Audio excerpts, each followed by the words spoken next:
Rebecca Bahar-Cook. I know Trustee Bahar, thank you. And if there are any other trustees, please, I want to be sure. The lights are bright here? Okay, but thank you. And thanks, so many members of our leadership team are here and have been part of helping us with today's program. But again, today we're discussing the vital role of research universities and the important role that they play in supporting our quality of life and economic competitiveness in partnership with the federal government. We need to look only as far as the Mackinac Bridge, where Michigan State University engineers tested advanced self-powered sensors to monitor its structural safety. And I know many of you saw that bridge as you were heading over this direction, probably drove across that bridge. Now MSU engineers are developing AI-powered systems that could help prioritize bridges and other structures in need of attention. Some of the funding for the Sensor Deployed project came from the Federal Highway Administration, just one of many examples that we could give about and provide about the importance of partnerships with the federal government. In fact, the federal government is the single largest source of academic research funding across the country, and universities themselves are the next highest funder and footing a growing share of that overall research infrastructure. This innovation-focused relationship grew from the realization during World War II that research universities are perfectly positioned to conduct much of the nation's vital discovery and development work. Since then, many life-enhancing products from the game-changing chemotherapy drugs developed at Michigan State to the smartphones in our pockets came from federally supported university research laboratories. Government sponsorship of higher education knowledge discovery predates World War II.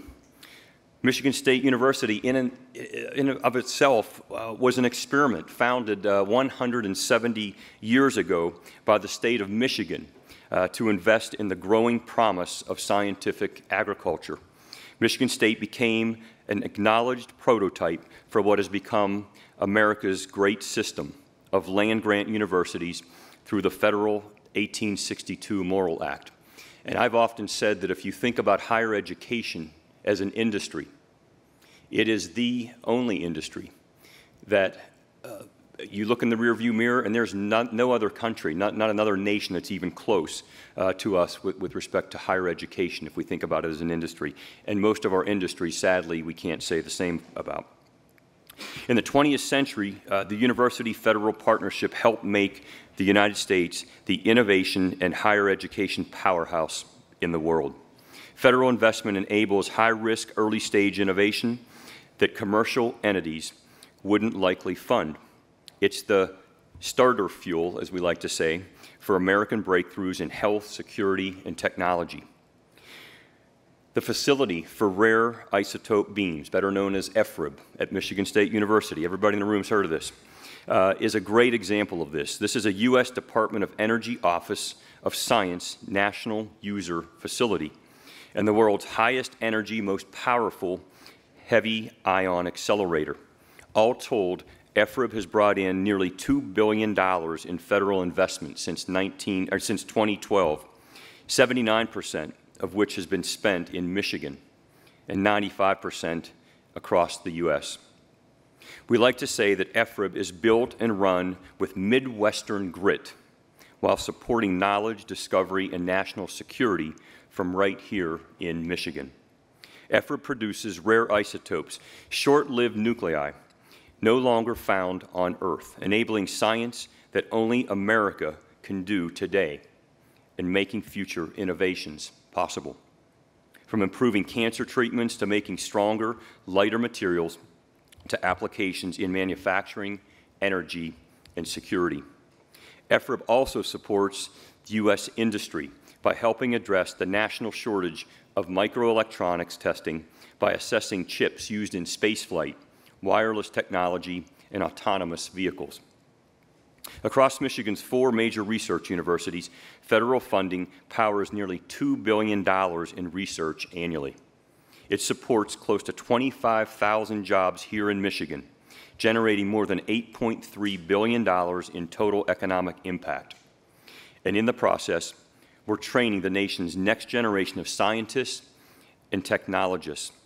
Over 42% of federally funded research staff at our Michigan research universities are students.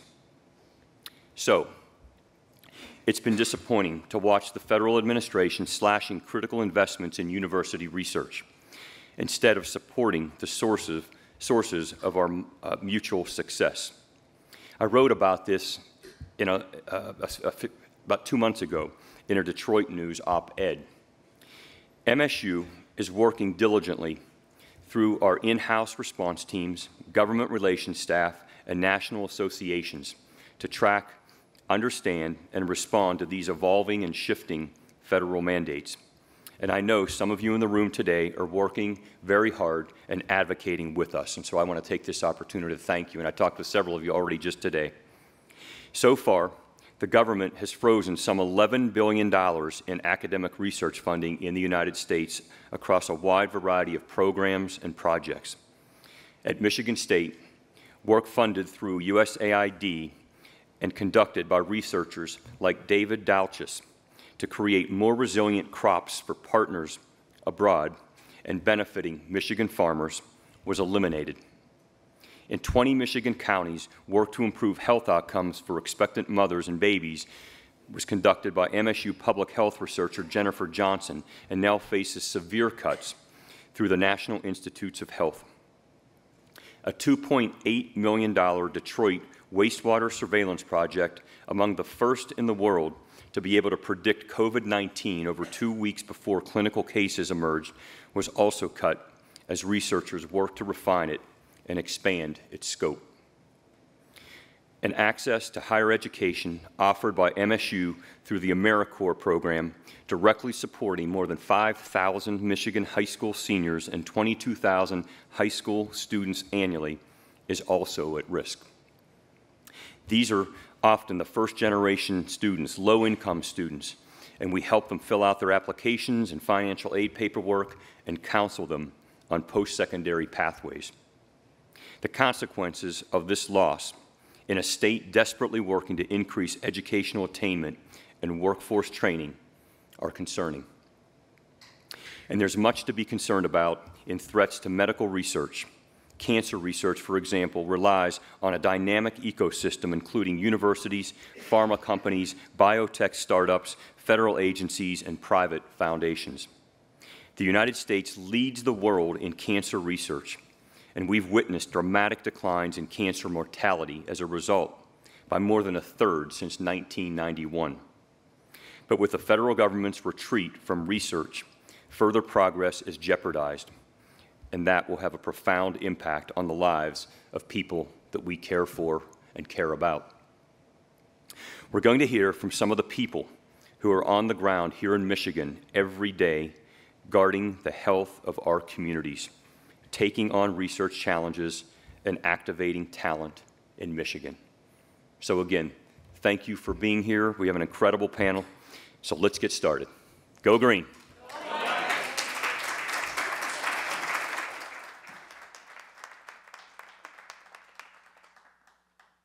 Please welcome Senior Scientist and Scientific Director of the Henry Ford and MSU Pancreatic Cancer Alliance, Howard Crawford. Founder of Blue Lake Ideas and past chair of the Board of Directors at the Detroit Regional Chamber, Matt Elliott. Associate Dean, Public Health, and C.S. Mott Endowed Professor of Public Health at the College of Human Medicine at Michigan State University, Mona Hanna.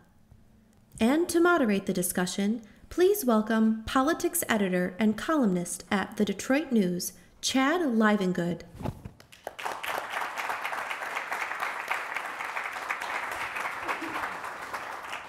Well, thank you all. Thank you all for trekking to the island on Tuesday afternoon.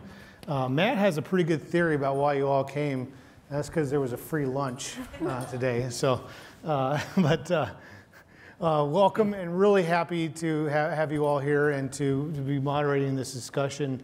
I wanted to start out with because this is a little bit of a heavy topic to start a Mackinac Policy Conference on. So, Dr. Crawford, can you start by just tell us a little bit, like kind of boil down what you do, what your research is focused around, try to demystify university research for us for a second. And you want me to talk about pancreatic cancer to pep everybody up? Is that right? So I've been in the university systems for many years now. I work primarily at Henry Ford in Detroit. And I'm building a center of researchers that are focused on pancreatic cancer specifically. And I don't know, has anybody in the audience been affected directly or indirectly by pancreatic cancer? So you know what the story is. Someone gets diagnosed with pancreatic cancer, there's a median survival time of about 10 months. The first things they usually hear from their doctor is to get their affairs in order. And the thing that I always want to tell everyone that ever hears that, ever hears about someone else going through that, the first thing you should tell them is get yourself to a university hospital. Because that's where the second opinions are going to come, that's where the clinical trials are being conducted, and that's your best hope. And I have to say that when I started doing this research 25 years ago, the 5-year survival rate was 5%. Now we're at 13%. And that's mostly because of the progress we've been making at the university system in the university hospitals. And I'm glad to be a part of this endeavor. I'm proud to be part of the team, the global team that is making a difference for this disease. But I'm not just here to represent pancreatic cancer, so I'm happy to take all those questions anytime or after this. But cancer research in general, I've worked on many different cancers. Health research is something that we need to be focused on. And I want to start calling this disease cure research, not just cancer, but all kinds of diseases that are being studied at the academic level, and the fundamental research that can only be done at the university level because there's no profit in it. Is the companies are not going to want to do fundamental research. But what I'm doing now, this progress we've made, this is stuff that started 40 years ago, not 4 years ago.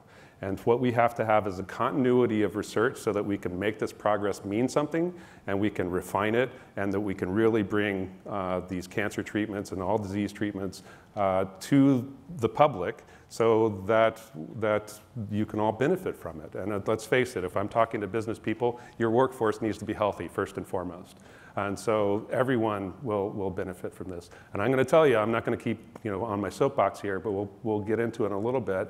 But pancreatic cancer specifically is reaching a renaissance period that we have what we think are pretty close to cures, and with more research will become cures over the next 10 years. But if we stop research now, even if we interrupt it for 6 months, there's going to be a huge delay in all of this progress. And everything that we've been doing for the past 40 years will be upended.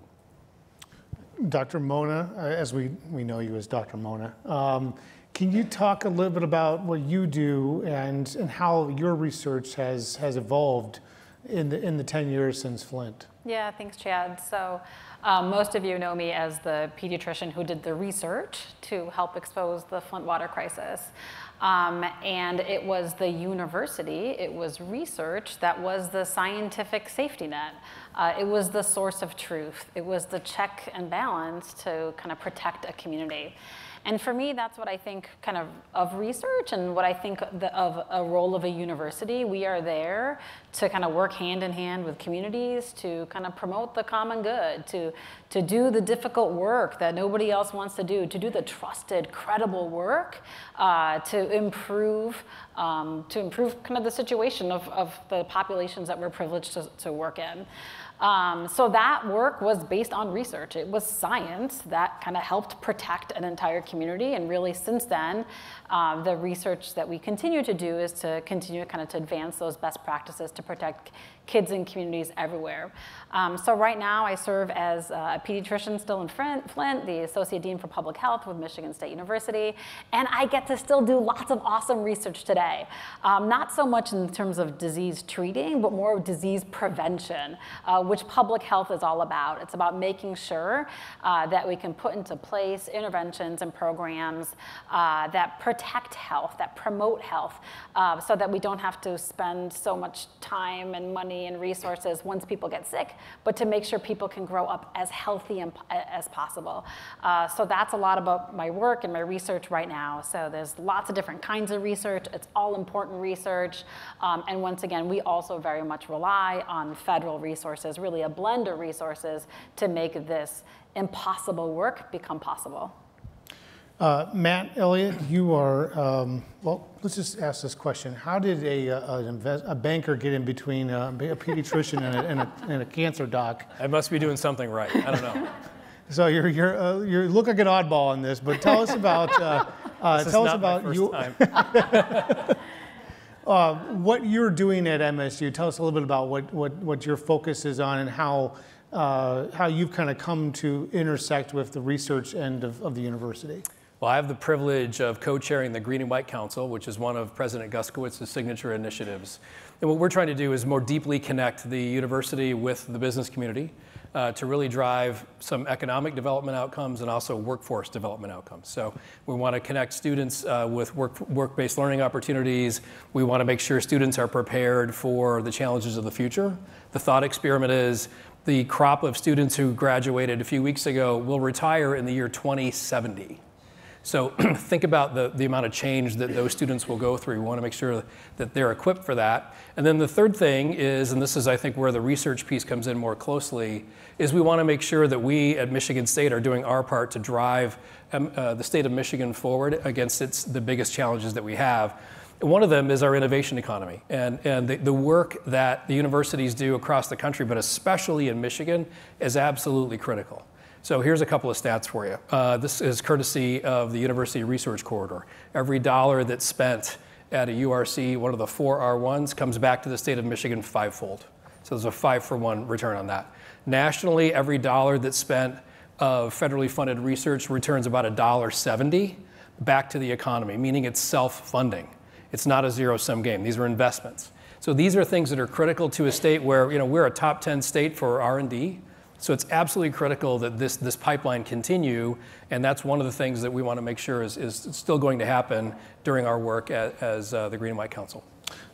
Dr. Crawford, can you talk a little bit about programs either at Henry Ford or Michigan State that are currently in danger, that you know or at least what you know about current status of grants through NIH or other federal sources? Sure, and it's not to be impolite here to the businessman, but actually it's $2.70 for every dollar that's spent. It brings back the dollar and then $1.70 on top of it. So 170% return on investment. So I think that's a pretty good deal. Actually, when I heard about the park services, they're 500%. So they've really impressed me. But yeah, with regards to the question, what we see is right now that there's lots of concern about grants that are being taken away. There have been several grants that have been taken away, canceled, which is not something we've even heard of before, particularly at Michigan State, at the University of Michigan, at Henry Ford. Henry Ford, as you can understand, we're in Detroit. Our patient population is very diverse. And the funding for health disparities and racial disparities of disease, there's a racial disparity for pancreatic cancer, for instance. The studies that we're doing there are directly under threat. I look at it as you learn something from everyone's disease, no matter what their background is, their racial background or otherwise.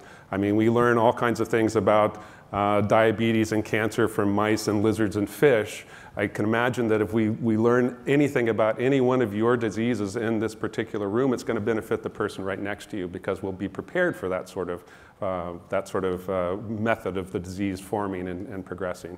So we're very much concerned that the health disparities research that's going on at Henry Ford, which is quite a bit of how people are funded, are directly under threat.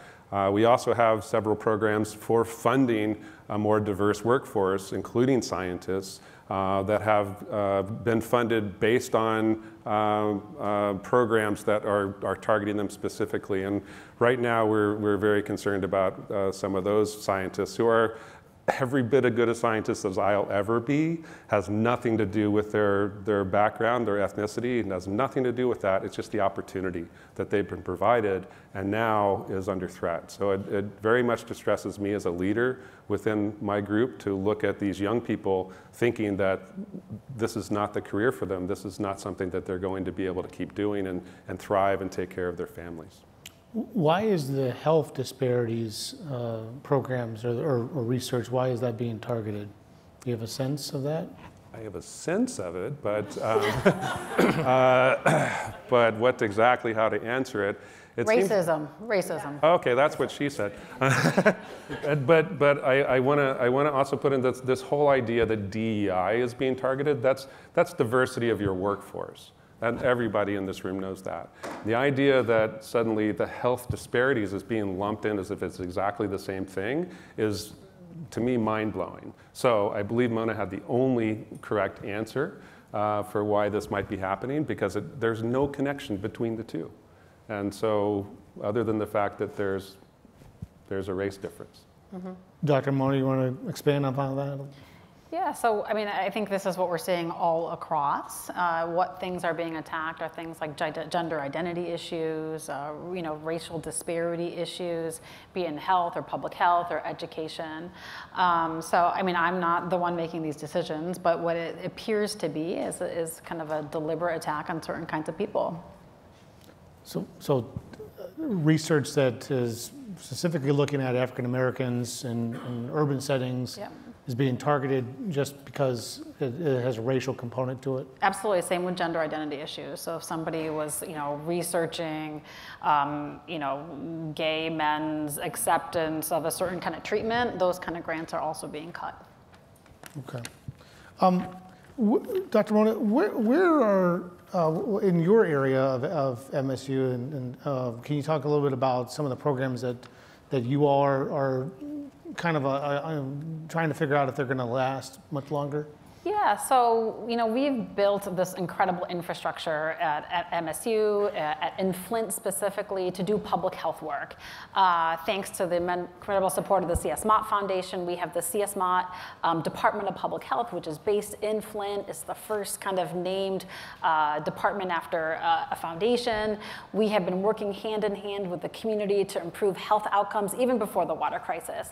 And we've done it in a very kind of community partnered way, which is unheard of. We asked the people of Flint, like, hey, if we were going to bring like top-notch researchers here to Flint, like, what do you want us to work on?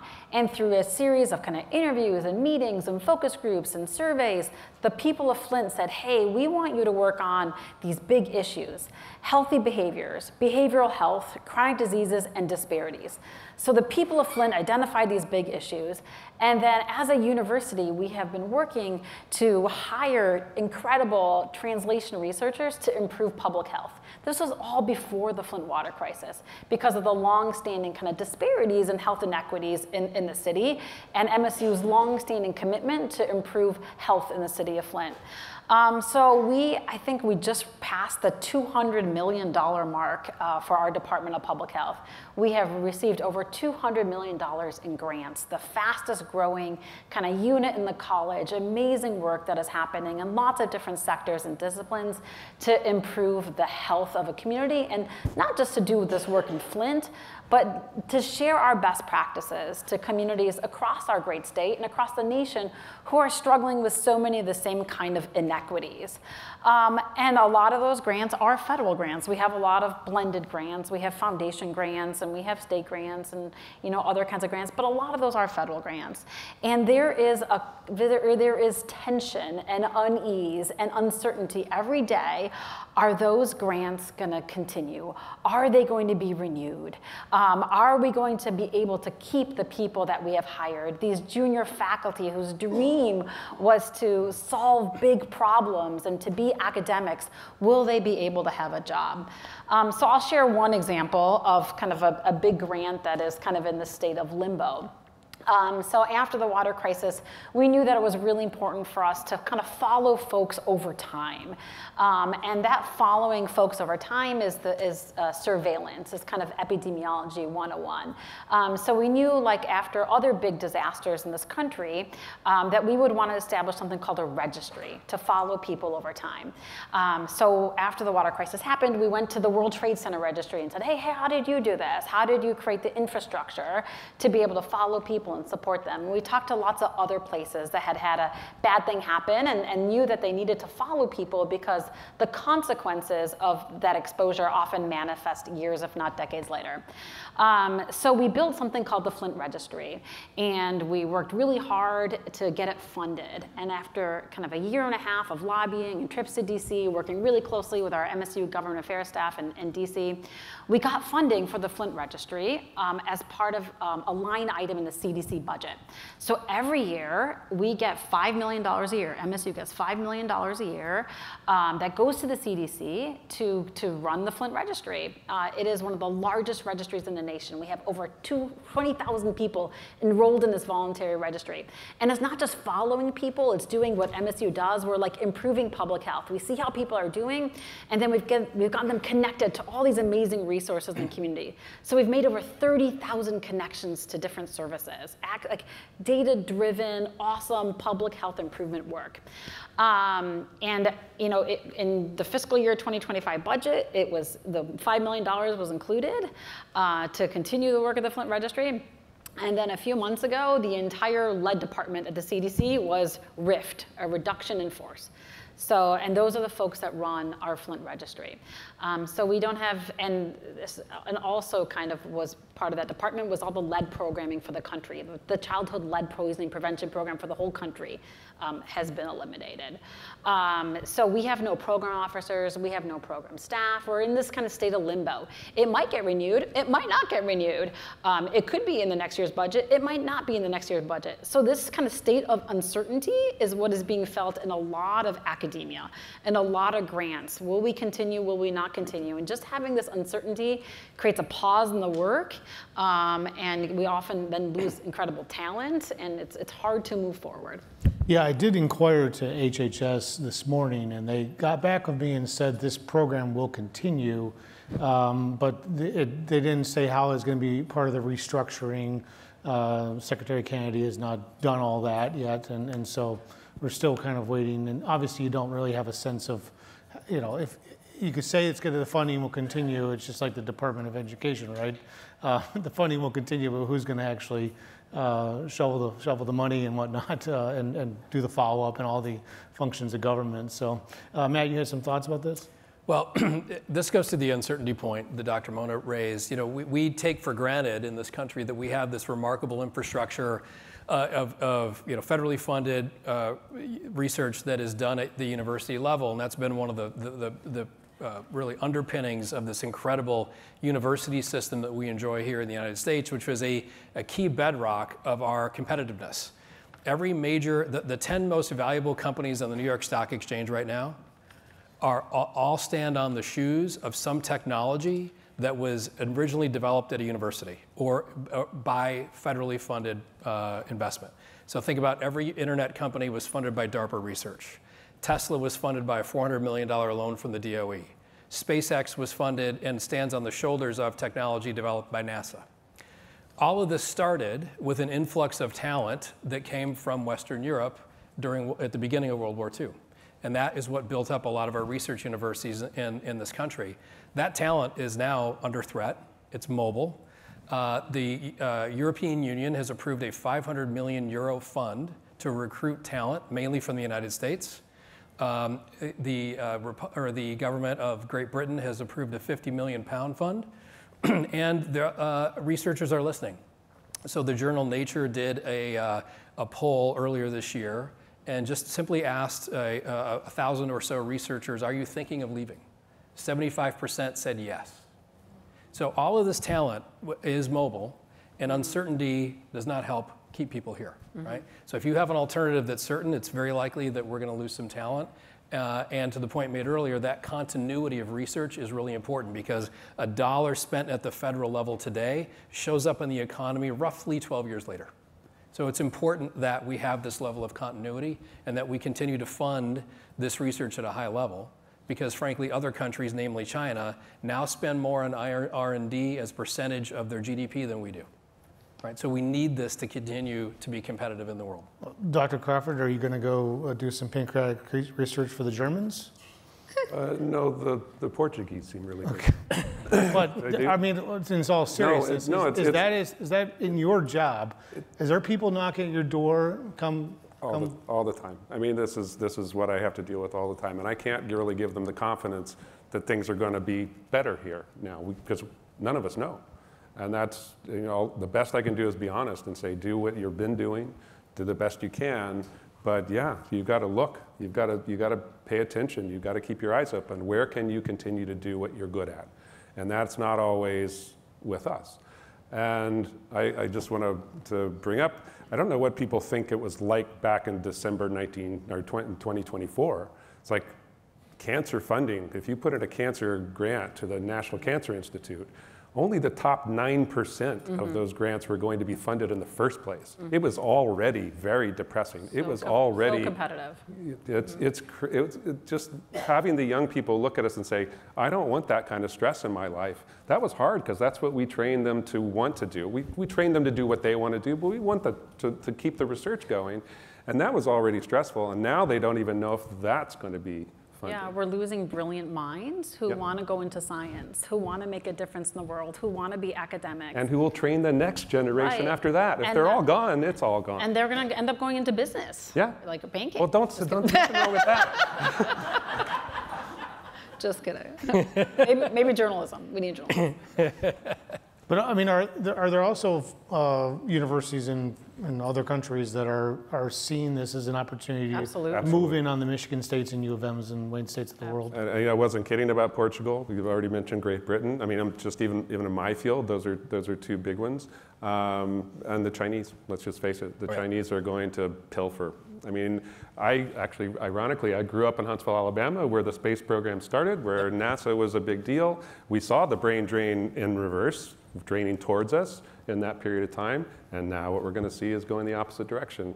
And I don't think we're going to like what it looks like. Prevention research. Yeah. The only reason you know about prevention research is when there is no prevention research, when things are not prevented. And then you're going to wish you had prevention research. Yeah. So it's very invisible and incredibly important, and in diseases and in health in general. Yeah. And to your point, Chad, from a business point of view, every business it thrives first and foremost when their workforce thrives. So health is wealth in a lot of ways. And if we're not doing right by our citizens to improve health outcomes, that doesn't help anybody, right? It certainly doesn't help anything economically, let alone what it's like to, what it's like to have a lived experience that is suboptimal relative to what it could have been had we stayed the course and continued to fund research. Chad, I would just add about a welcoming climate for researchers. So I am here because there was a welcoming climate for researchers. So my family immigrated to this country fleeing an authoritarian regime to come to the US, where my dad ended up at Michigan Tech University as a researcher. So he was a metallurgist, and we lived in the UP, and he did research, and then we ended up downstate. And at that time it was this great place to come as an immigrant, as a scientist, as a young scientist, to build a family and to do, to achieve that American dream. And, we have brilliant minds across the world who wanted to come here, but now they don't see it as a welcoming climate to be an academic or a researcher. To follow up, Matt, about businesses that have greatly benefited from the government funding their research. I mean, if Elon Musk's SpaceX and Tesla were the beneficiaries of early technology and research in building rockets and making batteries that make cars, go down the road 300 miles, why would he be trying to destroy it all? I mean, that's a great question, and I don't think anyone has a great answer. I asked Kevin one time when he was in Washington, and for the room's benefit, Kevin is doing an incredible amount of work to advocate on behalf of MSU in a way that's productive, and then hopefully is a way that's constructive and returns benefits back to the university. But ordinarily, as a business person, you normally look at these situations as a negotiation. Okay, what do you need? What is the list of demands? And there isn't one. I mean, it's a very opaque situation, which only adds to the uncertainty. No business or no organization can thrive in this level of uncertainty. And so having some clarity obviously would help a lot in terms of, all right, what's the goal here? What is the objective that you're trying to achieve with these cuts? And there isn't one that's been clearly articulated to my knowledge. But I do know this, that if you look at the research pyramid, the very basic research that gets done in this country is federally funded research for the most part. What happens then is that research then gets de-risked and it's able to become commercialized. And that's why we have, for example, the MSU Research Foundation, which takes these great ideas that look to be commercial and that we're able to bring those to market. But it takes a lot of work in order to do the basics to get you and to get an idea to that place. And if we don't do that, what we're going to end up doing is living in a house without a basic foundation. Dr. Mona, when you were here in 2016, I recall you were kind of given a hero's welcome, I think is a way to Deservedly describe it. so. And there was a big fundraiser for the Flint Kids charity. There was a lot of emphasis around and a lot of bipartisan efforts around trying to fix what government broke. And here we are 9 years later, and you are seeing what is happening at the federal level, which will then transpire at the state level because the state budget is so tied to the federal funding. How are you feeling about sort of the things 9 years later as you sort of look at these experiences, how you came in, we came to know you because of an austerity event, for lack of a better term. Oh, you nailed it. So there's been a lot of reports and investigations about why Flint happened. How could this have happened to a great American city in the middle of the Great Lakes when there's all these laws and policies? How could it happen that this city for 18 months had kind of poisoned water and nothing really happened? But it was the voice of science and academia that finally kind of made a difference in the story. There was one report by, if you remember, the Five Guys task force. So Governor Snyder had a task force of 5 guys. I was really upset it was 5 guys, but it was 5 guys. But they were great guys, and they kind of wrote up how did this happen? What was the crux of this situation? And they pointed to austerity, and it wasn't just the austerity of changing the water to save money.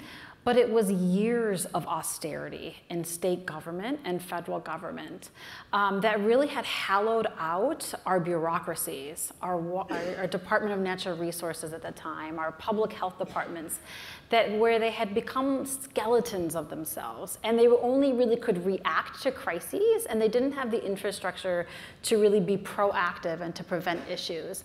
So it was these chronic attacks on big government, this desire to make government so small, that was one of the reasons that Flint happened, because there wasn't that memory and that knowledge and that competence. And I'm not saying that we need big government, but we need trains to run on time. We need transparency, and we need representation, and we need to be able to have the infrastructure in place so that government works for people, and it's hard. So there is a lot of resonance today because we are slashing government. We want it to be small, not we, people want it to be small. Attacks once again on big government and inefficiency. And what we are going to see is something, I had a quote in the Washington Post a few weeks ago when they cut the whole lead department and they were, wanted to reverse a lot of these laws that we helped strengthen over the last decade.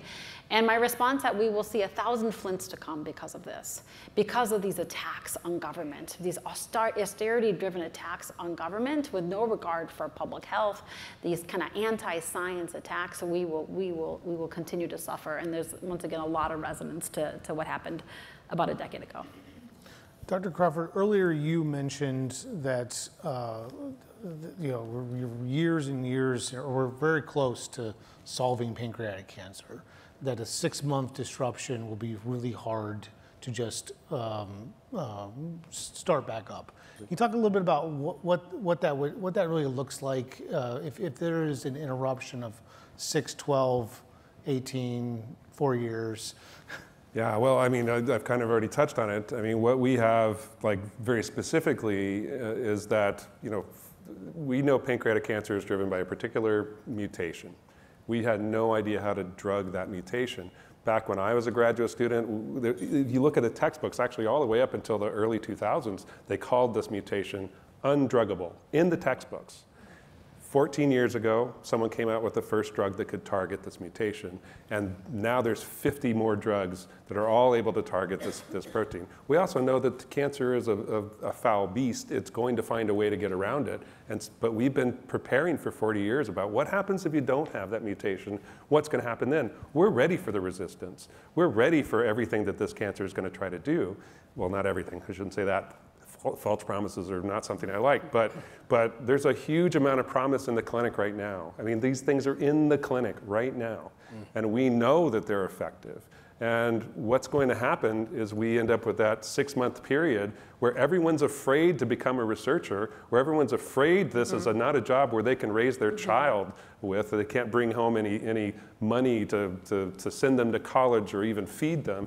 They're not going to do that work anymore.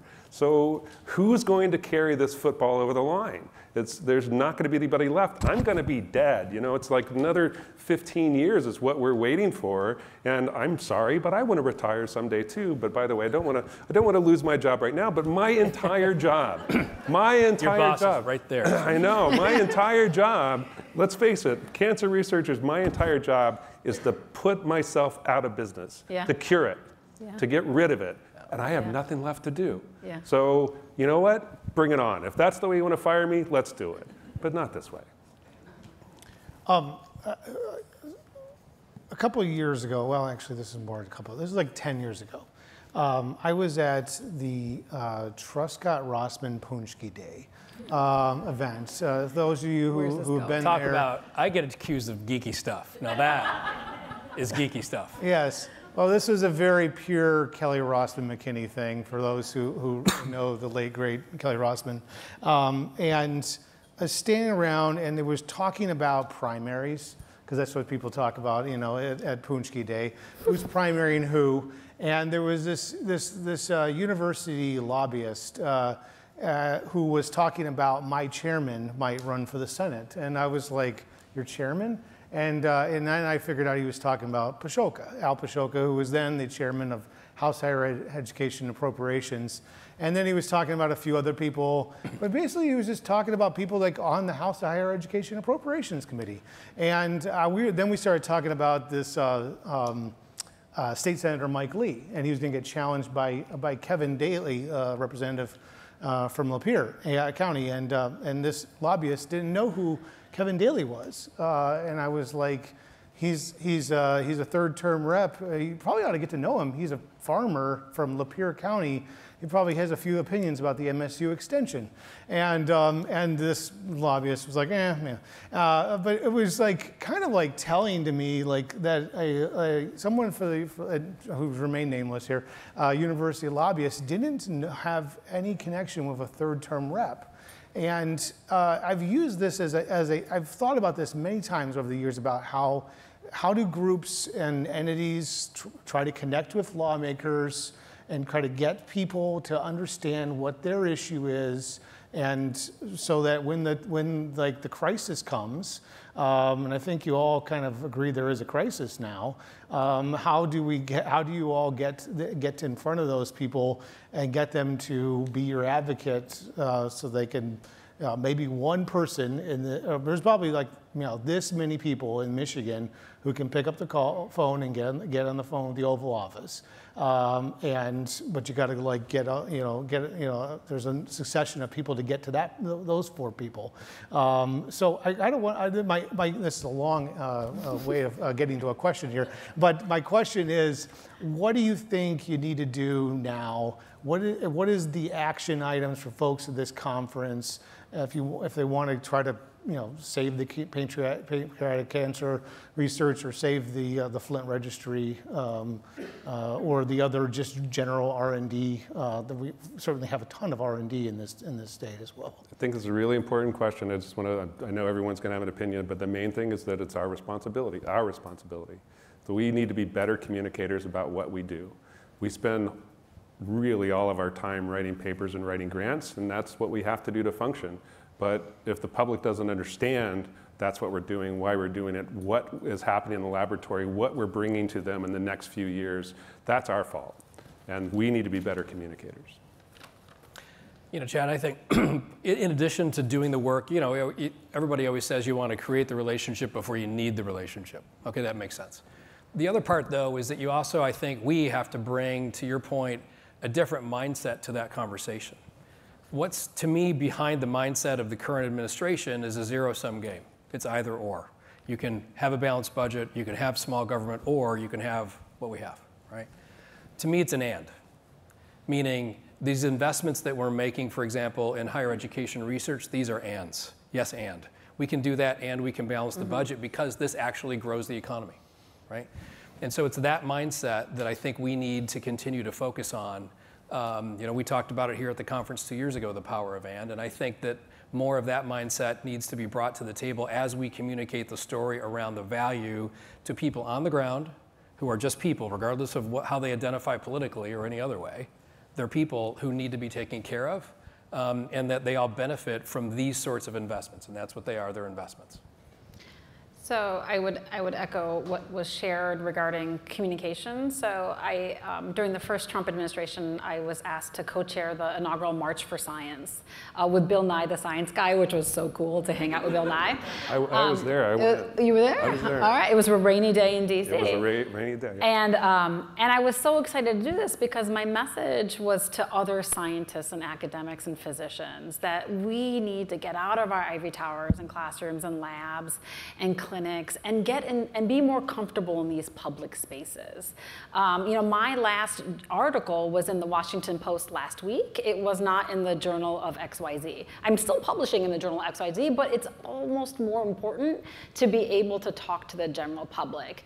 But we were never trained to talk to journalists and to talk to policymakers. It's getting better now, but we have to seek out those opportunities and practice those opportunities.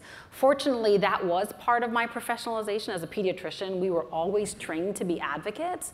So when the water crisis happened, it wasn't my first time talking to a legislator, nothing like it was then, and it wasn't the first time talking to media, but we have to seek out those opportunities, and we have to embed those trainings in the kind of the training of future scientists.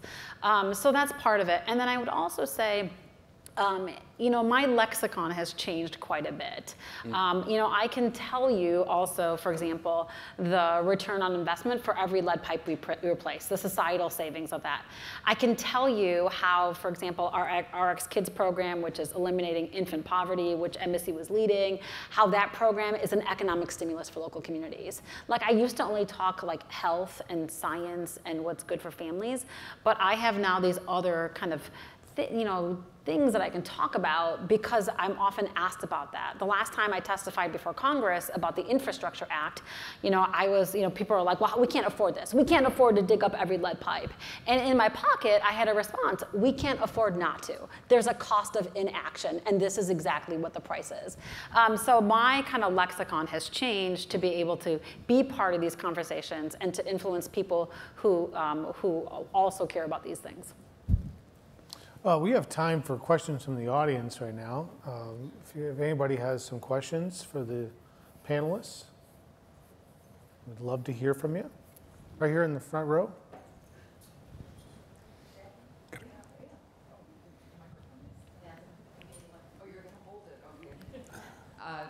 Thanks, great panel.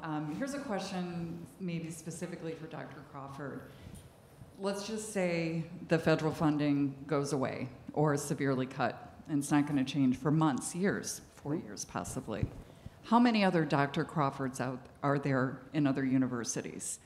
How many others of you are this close to solving pancreatic cancer And how do universities now start to collaborate maybe differently? What would cause you to do something different than maybe you've done in the past to work around the dilemma that you face? So I have a sort of a different problem than what you're presenting, because pancreatic cancer for several years was completely underfunded compared to every other cancer. And what that did was build a coalition of national and international scientists who all work together. I mean, there's always one or two that's not going to help and not going to work with you. They want the glory or whatever. But it's a huge community of people who I call my friends, and they call me their friend as well, because we all work together to solve this problem. And I think that this is actually pancreatic cancer research has become a really great model for all the different types of health research, particularly cancer research. They look at us and say, you have a great community. We have a great community because we have a huge problem and no money. And now if we have less money, that's a whole different question. We're already working together. There are already a lot of me out there, and they're all under the same threat that I am, and of course everybody that they train. And of course I've trained people that are professors other places too. They're where I put my hope. And I don't know what's going to happen to them, and I don't know what to tell them. So I have to say that what we would love to say, so even now, even before, we had to rely on federal funding, philanthropy, and foundation funding. And philanthropy and foundation funding just cannot supplement what the federal cuts are threatening right now.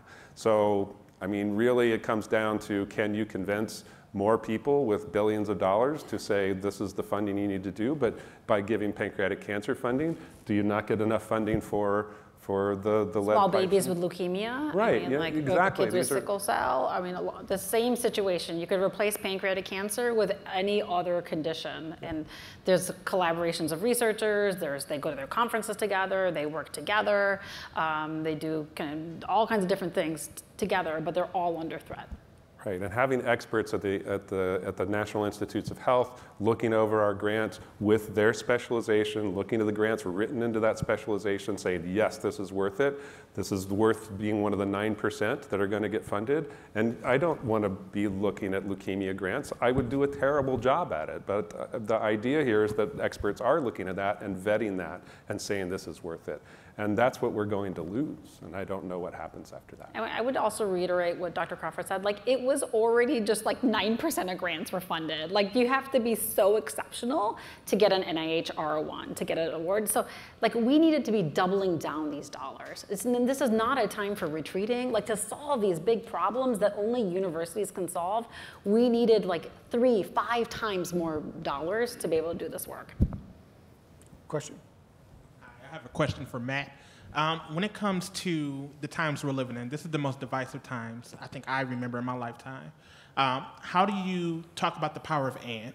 You know, some people want small government. Some people want government out of education, or they want educational facilities to do exactly what they want them to do, but also talk about the research that we need. How do we do that rather than either or?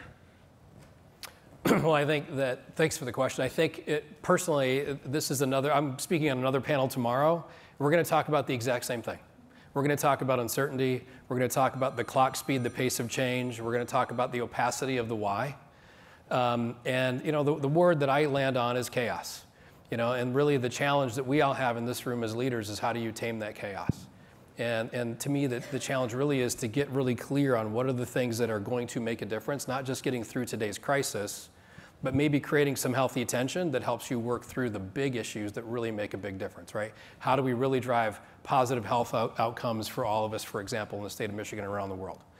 These are the kinds of things that we need to get really clear on, and those are the areas where you can start to say, okay, these are the win-wins that we can build, and we can start to say, well, maybe funding research like this is not an or, it is an and, because when I do this, now I can see, for example, the return on that, because I'm much more better educated on that. And I'm also got more people around the table who are all invested in that outcome.